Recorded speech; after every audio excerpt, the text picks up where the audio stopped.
Any shortcomings or pain that a partner experiences, we want to be able to be proactive in that, so be able to identify before things come to a head, and then apply those retention efforts throughout the entire journey before we get to a true at-risk situation.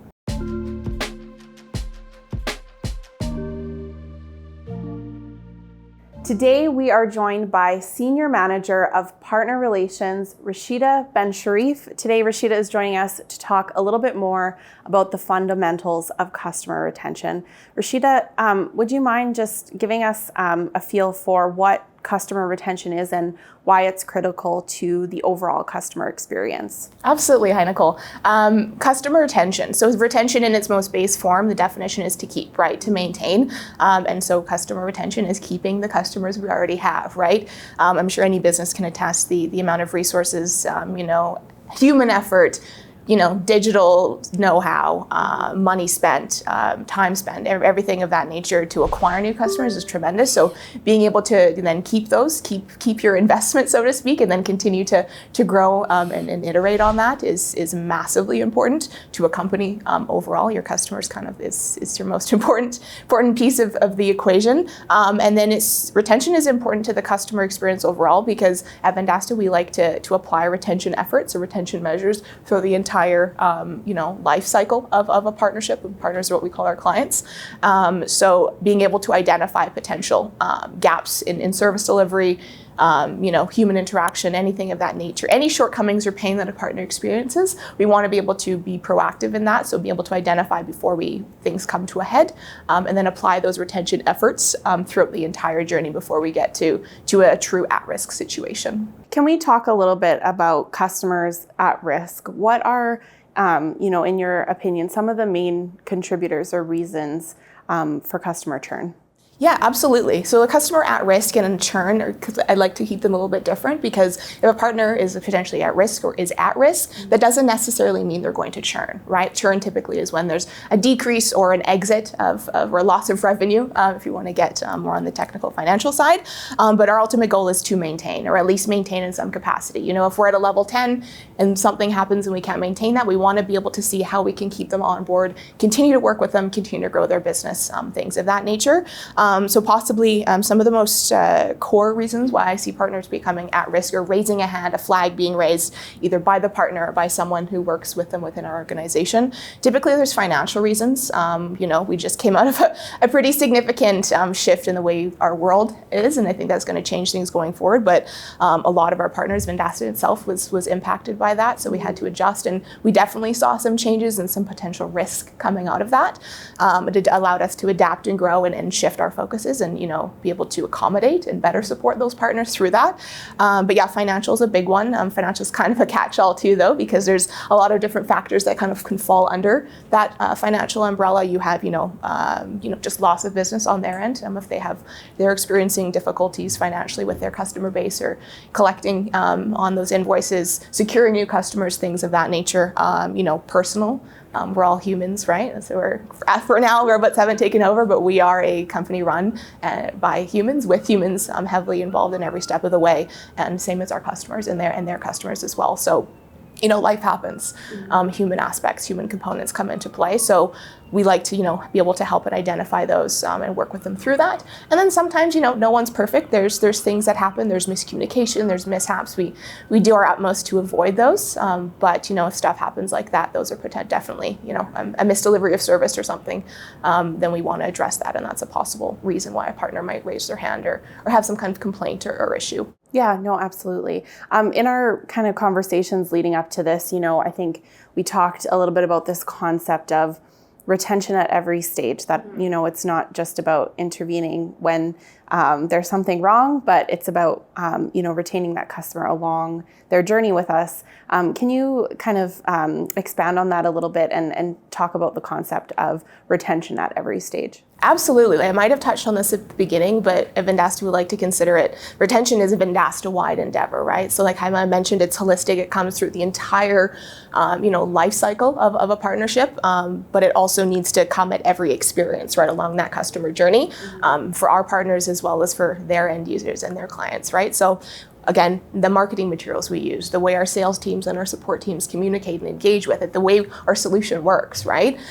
So that end-to-end user experience is super important, because if we can then pinpoint gaps or shortcomings or just maybe things that could have been improved upon or can be improved upon to better our solution, better our employee day-to-day, and ultimately better our customer experience and the way they can do business with Vendasta. That's only going to then come full circle and give us a better opportunity to retain our customers, right? So if it's the optimal customer experience throughout, being proactive is going to only help us in the long run and retain those customers, save revenue, increase revenue. Our customers are, an invaluable resource, and happy customers are just the best thing, the most important thing a company can look for. So being able to maintain that and do what we can to solidify and continue that along is something we strive to do. No, absolutely. And how much of that kind of back and forth between the business and the customer would you say relies on the concept of having empathy for the human on the other end of that interaction? Yeah, and I think holistically, I like that word just because it's all encompassing, like circular, every element involved. I think empathy is crucial, regardless of your position within the company, especially in our role. Myself and my professional counterpart, my professional better half, if you will, Michelle, we're the two senior managers of partner relations here, and that is kind of our guiding principle, right? We shifted our naming actually from retention managers to partner relations, because partner relations much better explains what we strive to do. Is we strive to improve, maintain, investigate, address the partner's relationship with Vendasta, and then kind of find a solution that works best for all parties. So empathy gives us the tools, and being able to develop that skill set helps us understand and really get to the root of the problem. So I don't think you can ever go wrong leading with empathy. And we try to, do teachings and learnings within the company and help imbibe that in the other stakeholders and employees as well. But yeah, so empathy is crucial. No, 100%. In our conversations leading up to this, you spoke about retention being very much sales adjacent, and it's definitely more than just a sales motion. Can you maybe explain a little bit more about what you meant by that? Yeah, absolutely. So I was thinking about this a little bit, and partner relations, so Michelle and I, we're not salespeople, but the sales adjacent component comes in because we do our investigation. We have these conversations, and these heart-to-hearts in some cases with these partners who are having an issue, whatever that may be. We have to investigate, bring in different stakeholders within the company. And sometimes those are sales, sometimes those are different components. Being the business that we are, sales is always kind of important at every step of the journey and every interaction, but it's not those conversations, like I said, if it's a personal matter, those aren't necessarily going to be incredibly sales focused. But then sometimes if it's a lack of ROI, so they're not getting a return on their investment, they're not seeing that, that time to value with Vendasta, they're not, meeting those revenue or sales goals, and they're just feeling, down and out or disheartened or really feeling the financial crunch of it and needing to make business decisions, then sometimes that sales component kind of will take the lead or come to a head, and they need a reselling. If maybe there is a better fit within the company, they need additional sales training, we connect them with the appropriate people to better see them through that. So sales is a component at every step, because ultimately, if everything is going well and they're making tons of money and being super successful, Michelle and I don't usually get to talk to them, which is fine, which is the intention and what we strive for. But yeah, I think keeping sales top of mind is important, but also it's not the singular driving factor behind what we do. No, absolutely. And let's talk about when there is no kind of saving that paid relationship, you've reached the point of no return. How do your goals shift with that client going forward? Yeah, absolutely. You can't save them all. I mean, in an ideal world, but like I said, I think I said this earlier, no one is perfect, right? And I think that's just the nature of business and business relationships is they come, they go, and we ultimately want to keep them as long as we can. But if we can't, our ultimate goal, what our team does, and I think the company does as a whole really well, is ensure we're finding a solution. If there's no solution, we do what we can to wrap things up, be respectful of the partner's time, be efficient in our time to resolution, and then also leaving the door open for future partnership. Right, our ultimate goal always is to part ways as friends, part ways amicably, keep that door open for future partnership, because who knows where Vendasta is going to be at some future point, and then where the partner is going to be. There might be the opportunity to resume business together, and we would always love to keep that door open as well. Yes, no, absolutely. As you know, we have a new guide out, the Keep Them Satisfied, the 360 Guide to Customer Success. You are featured as one of the customer experience experts along others in the industry. Why would you say that this guide is an important piece of research for folks out there looking to improve their customer service motions?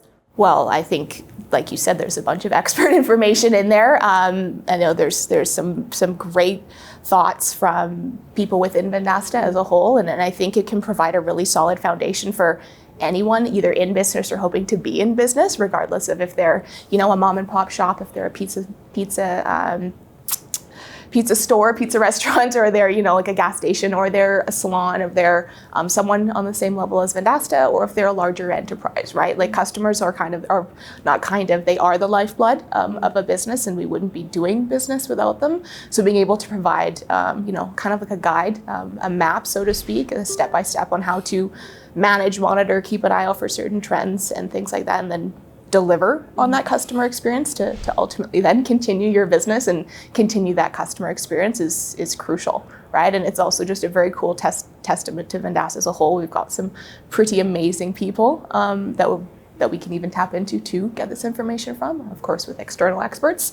So yeah, it's cool. It's a great piece to reinforce what we do here at Vendasta, as well as what we can hopefully and intend to offer to everyone out there.